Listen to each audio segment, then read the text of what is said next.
And these are some words that I've written about anti-Semitism then and now.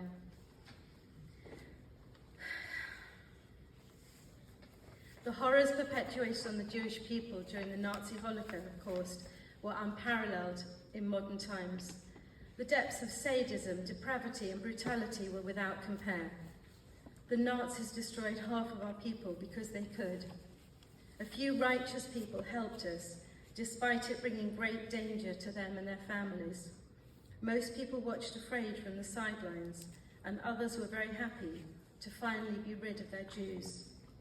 There were warnings sent to the other Western countries by Germany about what they would do to our people, but very few countries gave us entry visas. Around 600,000 Jews applied for sanctuary here in Britain, but only around 70,000 were taken in, including the 10,000 children on the privately funded kinder transport. This is a newspaper cutting from August 1939. Two young German Jewish refugees, Walter Altmann and Gunther Mann, who on Friday left Ostend in a 10-foot dinghy, were ordered to be deported yesterday. On their trip, bad weather overtook them, and they were rescued from drowning in mid-channel by the lifeboat.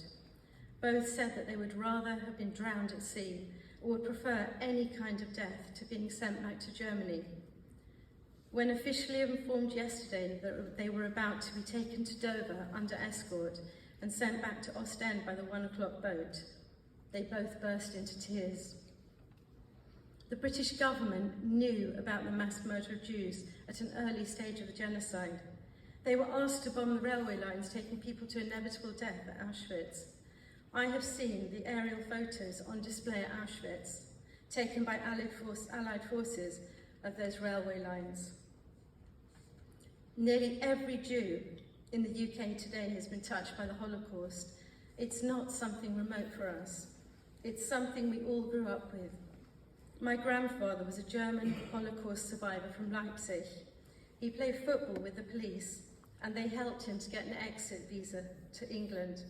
My Polish uncle was one of the boys, one of 732 orphans who survived the concentration camps and were brought to England in a rescue mission led by Leonard Montefiore. My father's best friend came here on the kinder transport.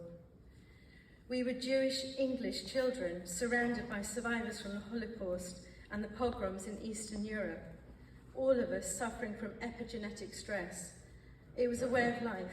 It was our way of life, and it's been the way of life for Jews and the Jewish experience since the destruction of King Solomon's temple in Jerusalem by the Romans and our enslavement in Babylon. Psalm 137 speaks of our sorrow. By the rivers of Babylon we sat and wept when we remembered Zion. How can we sing the songs of the Lord while in a foreign land? The Nazi genocide of the Jews was just one more horror inflicted on our people. We spent 25 centuries in exile, 2,500 years with no homeland, forced expulsions driving us from country to country around the globe in an endless search for refuge and acceptance.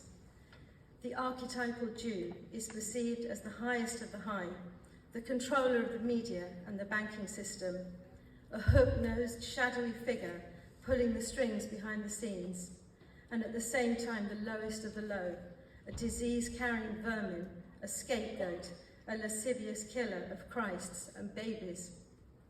Our traditional role throughout history has been to be despised, expelled and killed, and our greatest skills have been survival, endurance and triumph in the face of all odds.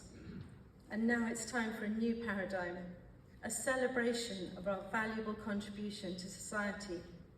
We number only 16 million people, that's 0.2% of the global population, and yet we've produced some incredible minds which have transformed our world for the good, including Albert Einstein, Sigmund Freud and Karl Marx, an outstanding talent which created Hollywood, Bollywood and Broadway.